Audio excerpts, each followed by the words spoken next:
Hola a todos y bienvenidos a un nuevo vídeo de Brickton, donde vamos a ver todos los sets de la tercera temporada de Mandalorian para este 2023. Me gustaría hacer un análisis sin spoilers, no os preocupéis porque al margen de ver el propio set y las figuras, no os voy a enseñar o voy a hablar de nada más en concreto sobre la serie, o sea que si no habéis visto algún capítulo o incluso el final, con que veáis los sets vais a ver las figuras que salen, pero no son spoilers muy grandes, ni mucho menos. Y al final del todo me gustaría contaros cuál creo yo que ha sido el factor más decisivo en esta oleada de sets, y creo que ahora me vais a entender cuando veamos que todos comparten algo en concreto. Vamos a ir en orden de salida. Dice que el primer set que vamos a recibir es el 1 de mayo, puede que sea el mejor de todos, y todavía no se ha presentado a fecha de escribir este vídeo, ya que creo que se va a presentar el 25 de abril. Es el set 75348 Mandalorian Fanfighter vs TIE Interceptor. Un set que por 100 euros y 957 piezas nos va a incluir dos naves muy interesantes, ya que el TIE Interceptor no se hace, creo recordar, desde 2005 si no me falla la memoria, y el Fanfighter, pese a que ha recibido un poco de críticas al no tener la misma funcionalidad de rotación de la cabina y las alas como en la serie, me sigue pareciendo que es una buena nave y me parece que es una nave sólida por lo que hemos visto. Antes de continuar, me gustaría que dejarais en los comentarios qué os parecen los sets que vamos a ver y si os gustaría tener alguno de ellos, todos o ninguno, y también si pensáis que mis conclusiones son acertadas o no. También quería recordaros que en torno al 65% de vosotros no está suscrito, y si os gusta el contenido, un like o suscribirse ayudarían un montón a este pequeño canal a seguir creciendo. Sin embargo, la selección de figuras no acabo de entenderla, ya que, sin hacer spoilers, creo que este set hubiese sido una oportunidad perfecta para poner al antagonista principal de esta temporada, pero que nos estemos entendiendo. Seguramente mi elección para el Mandaloriano de color azul no hubiese sido la que ha sido, sino que hubiese sido otro personaje que en el último capítulo además tiene más importancia. E incluso, si ya nos ponemos un poco picajosos, el piloto del TIE Fighter, del TIE Interceptor, perdón, no es un piloto normal, sino que hay unos soldados que están muy guays, de los que no voy a mencionar nada, que seguramente son los que eran estos pilotos, entonces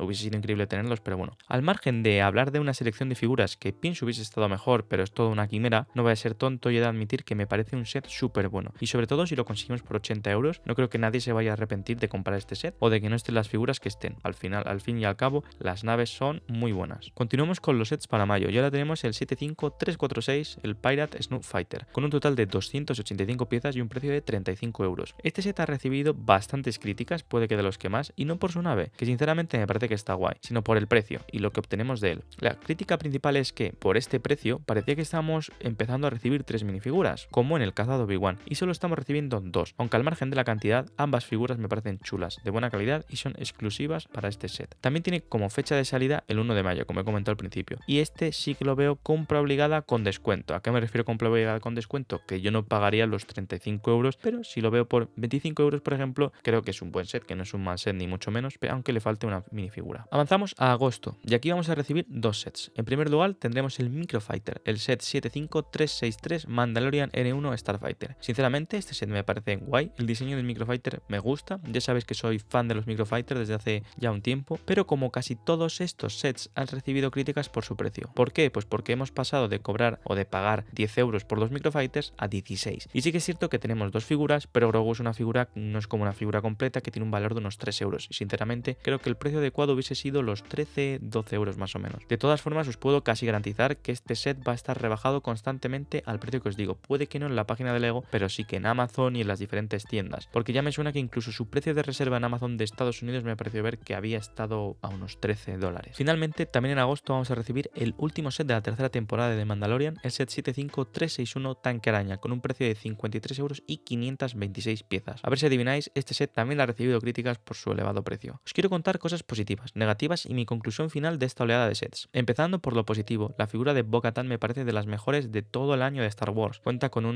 printing muy chulo, el cambio de color está bien elegido y sobre todo la cara está bastante mejor que la del set de Clone Wars. También contamos aquí con el nuevo molde, o sea, punto positivo por aquí, y la build de la araña, a ver, no es increíble, pero tampoco está mal. Sin embargo, aparte de criticar el precio, ¿qué es lo que le falta para justificarlo? En primer lugar, y puede que sea por falta de información, cosa que me gustaría aclarar al final, claramente le falta la especie de robot pequeño que pilota esta araña más grande, que no deja de ser como un servotraje. En segundo lugar, falta también una pequeña estructura donde queda apresado Mando. Con una cosa simple ya me serviría, unos barrotillos, algo así pequeñito y un pequeño fuego, pues ya estaría bien. Y finalmente, Grogu debería contar con su cuna, ya que puede que sea el capítulo de toda la serie de las 3 temporadas que más se utiliza esta cuna, y es una build que ya hemos recibido, si no me falla la memoria, en el UCS Razor Crest. ¿Por qué considero que faltan todas estas cosas? Pues pienso que es muy probable que sea por falta de información. Este set se anunció hace ya más de un mes, a la par con el episodio creo que fue el tercero, y si han diseñado el set para esa fecha, ya tiene la información información meses atrás. Se acaba notando esto, y que la información que les dieron no era del todo precisa para evitar spoilers mayores, ya que no creo que omitir estas cosas, como puede ser la cuna o este personaje, a ellos les beneficie o se ahorren prácticamente nada por estas piezas. Pienso que es un poco lo que ha pasado con esta oleada, igual que en el set del TIE Fighter vs el Fan Fighter, cuya selección de figuras, como os he dicho, después de ver el último capítulo y estando basado directamente en él, pues pierde un poco de sentido la verdad. Y esto puede ser por la información con la que contaban, ya que salen personajes importantes también en el penúltimo capítulo y no querían que se filtrase. Esto ha sido todo. No sé si pensáis lo mismo que yo sobre los sets. En general tengo sentimientos encontrados. El Snow Fighter, si lo encontramos por 25 euros, me parece una buena compra, no me parece mala compra ni mucho menos. El TIE Fighter, pese al tema de las figuras, es un set que me encanta. El Microfighter lo compraré seguramente igualmente y la figura de Bo-Katan está muy chula. Espero que os haya gustado el vídeo y dejadme en los comentarios qué opináis sobre estos sets. Muchas gracias por todo y nos vemos en el siguiente vídeo. Hasta la próxima.